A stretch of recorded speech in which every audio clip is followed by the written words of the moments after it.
lahat. Ngayon naman, harvest naman tayo ng talbos ng kamote. Ito ang gusto ko. Insilada mo lang siya. Ulam na, wala ka ng problema. Tama mo naman yan. Hanggang sa kamote, napakadaling itanim. Hindi mo masyadong alagaan, madaling mapakinabangan. Ayan ang kamote, napakadali. Ako, harvest na tayo.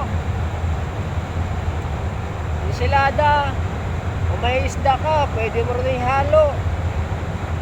Ang kagandahan sa kamote, daling mapakinabangan lang. Saka hindi mo masyadong alagaan.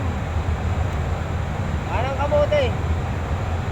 Kung tag-init man o tag-ulan, ang problema sa kamote. Ayan o. Napakadaling buhayin. Sarap nito ensilada talaga. Gusto ko ensilada.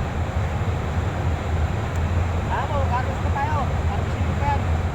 Papunta doon. Thank you po very much. Thank you. Salamat po.